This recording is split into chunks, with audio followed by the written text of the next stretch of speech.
I'm Pokemon Nuzlocke. Welcome to today's video, part 2 on how to Nuzlocke Pokemon FireRed. In the first video, we covered getting started, basic things you need to know about the beginning of the game all the way through beating Brock. In today's video, we'll go through Mount Moon, then we'll take on and defeat Misty, then we'll head down and take on Lieutenant Surge. If you enjoy Nuzlocke content or Pokemon content in general, be sure to hit that subscribe button to get notified for all my future videos. Before we go into Mount Moon, I want to go ahead and show you these two hidden items. One is an Oran Berry located next to this trainer, and the next one is really important, which is this Person Berry. You're going to need it for Misty, so hold on to it and don't use it just yet. So there is some encounter management we can do here for Mount Moon. There are 4 Pokemon you can catch: Zubat, Geodude, Paris, and Clefairy. Now, Zubat is not that strong of a Pokemon. Crobat is incredible.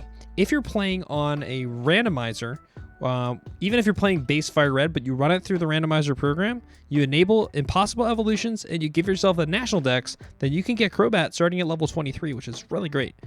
So if that's the case, Zubat is a great encounter to get here, and the highest chance of that is on the first level. Otherwise, we're going to head past that first trainer, take the first ladder down to the second level. There's a 100% chance of Paris here. If you really want to guarantee it, you can get it.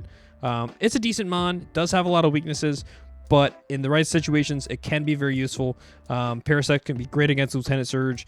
If you don't have any other grass types, it's a good mon overall, but there is a better chance of getting a Clefairy if you go to the bottom level and use a level 11 Pokemon with the Repel technique for the guaranteed Clefairy or Paris. Or you can go for a normal encounter for the higher chance at a Geodude. Now, there are 2 hidden items in Mount Moon. One is an Ether right next to that Rocket Trainer, and the other is a second Moonstone right before the fossils. Now, when you make it outside the cave, go ahead and pick up this hidden Great Ball, as it may come in handy very soon for you. And if you've managed your encounters correct, this should be a guaranteed Ekans here on Route 4. As many of you may already know, there is a rare candy that's hidden up here behind this house. And then you can go ahead and head up the bridge to fight the rival. And this is the first battle of the game that might actually pose some challenge. It's not too hard of a battle, and if you have a Geodude, this is essentially a free battle here. He pretty much walls all of these opponents. And you can essentially do the same thing with Raticate as well. Hyper Fang's pretty strong here. But I also want to show you where things can go wrong. So here's an example of a misplay. So Raticate has Hyper Fang, right, which is his most powerful move, but it has decreased accuracy. Rattata has Quick Attack. The AI is going to recognize that the Raticate's faster, and it's going to prioritize using Quick Attack in this situation. So the better play would be to use Quick Attack against the Rattata, which is going to do a lot of damage, and then use it again and go ahead and 2-shot him. Now the AI goes and uses Quick Attack, gets a crit, and then uses it again and gets another crit, and your Raticate's dead. So you got to be careful of the opponent's movesets when you're in battle. So heading into 24 and 25, if you go ahead and use a level 10 Pokemon for the Repel technique, you'll guarantee yourself both an Oddish and an Abra as your encounters. And although Abra does like to teleport, it has a pretty good catch rate. So if you use that Great Ball that you picked up, you've got a pretty good shot. Or you can save that encounter and come back when you have an Ultra Ball, or even Master Ball if you really love Abra, and guarantee yourself one. All right, let's get into the meat and potatoes here. Time to defeat Misty. So for the beginner Nuzlocker, it's going to be a pretty tough battle, and if you don't come into this with a very specific plan, it's likely that the Starmie is going to kill at least one of your Pokemon, because it's fully evolved, and it's faster, and it's got recovery. So, going to need a good plan. The good news is, I've got one for you, and it's going to work pretty much guaranteed. So the first thing that you're going to want to do is get Misty to use her potion on the Staryu, that way she doesn't use it on the Starmie. So the way to do this is to use a weaker Pokemon that is going to do a lot of damage, put the Staryu in the red, and that'll trigger that potion for you. Next thing you're going to want to do is make sure that you lower the Starmie's speed. This is the most critical thing you can do. You can either use 2 string shots from Pokemon like Butterfree, or use a single Scary Face off Eradicate, so make sure you teach Eradicate Scary Face. But the easiest thing to do is get that Guaranteed Gloom and go ahead with the Stun Spore. This is going to be the best way to guarantee that, but you got to be careful, because Water Pulse is inevitably going to cause confusion. So you're going to want to equip the Person Berry that you picked up. Either put this on your Gloom, or you can go ahead and put this on your Ivysaur Now in this situation, I poisoned Starmie because I went with the Scary Face technique, but if you're going with the traditional Gloom technique, you're going to have him paralyzed. But the most important thing is once you switch in your Ivysaur, you go for Leech Seed first turn, then you start to growl the Starmie because he's going to use Swift. That's going to deal a decent amount of damage, so you want to keep growling him down, and it's going to force him into Water Pulse. And because Ivysaur has really high SpEdF, it's going to go ahead and eat that really, really easily. And it's going to force him into Water Pulse. And you have the Person Berry. You're fine for the confusion. And you just basically write out some Leech Seeds, get him in range, hit him with that Vine Whip, and there you go. Misty is done, and you're one step closer to Victory Road, baby. We can head south into Route 5 here. You can drop a Pokemon off the daycare, get that guaranteed Meow, which is really useful because it has Pickup as its special ability. And down on Route 6, there are actually 2 hidden items. One is a Citrus Berry there and a rare candy on the other side. And as far as encounters, we've gotten all the grass ones, so we're going to save the fishing for the Good Rod or the Super Rod. So we'll come back to that later. Not too much to do in Vermillion City.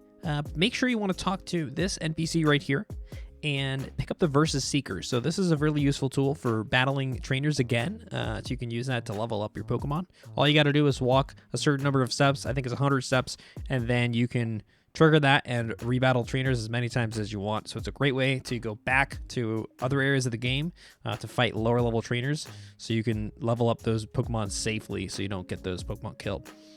Then you can head over to Route 11 here and get that guaranteed Drowsy encounter. And then we'll do something you may or may not know about, which is that you can actually fish in the harbor of the SSN, and that's a separate encounter area. And so you can use the Old Rod here and get that guaranteed Magikarp. That way you can save those water encounters for Good Rod and Super Rod encounters for later in the game. Don't forget to pick up the TMs that are on the SSN, and there are some useful hidden items, including a Hyper Potion right there, as well as some berries here in the back, first of which is going to be useful against Lieutenant Surge.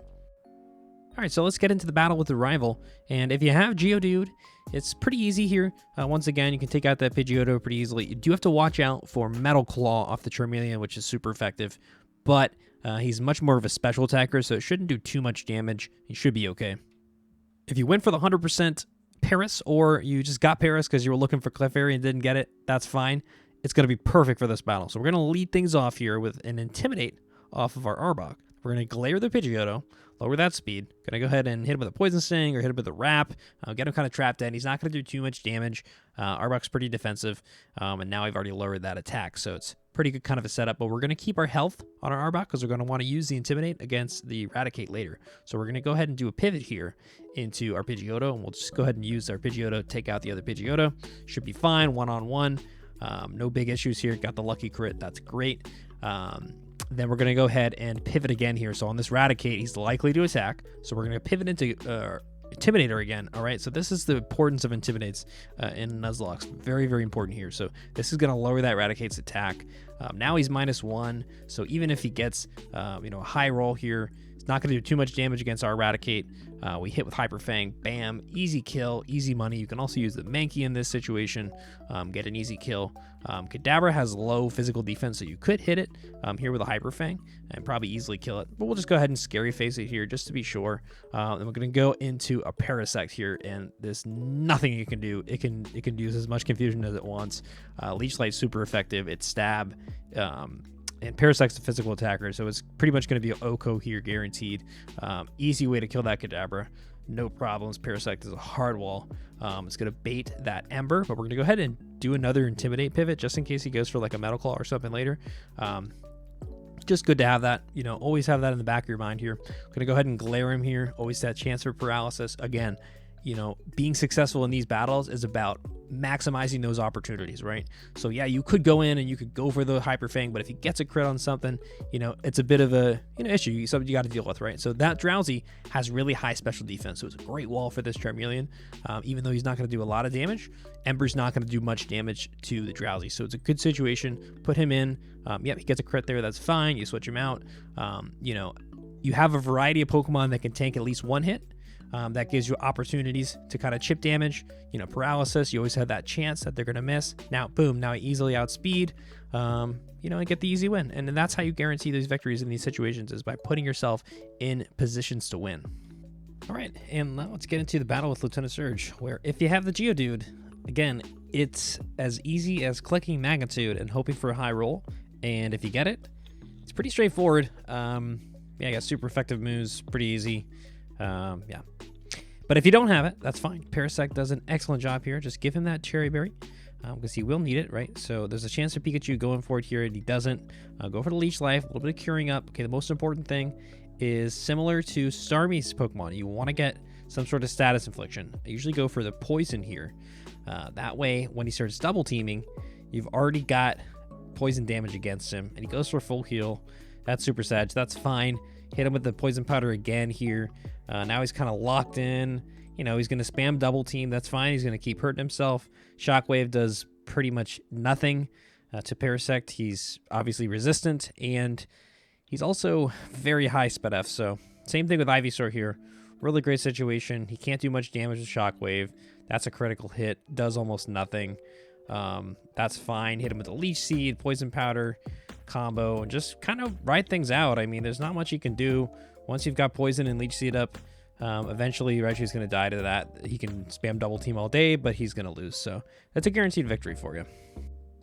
All right, that concludes part 2 on how to Nuzlocke Pokemon FireRed. If you enjoyed today's video and you want to check out more Nuzlocking content, be sure to hit that subscribe button to get notified for all my future videos.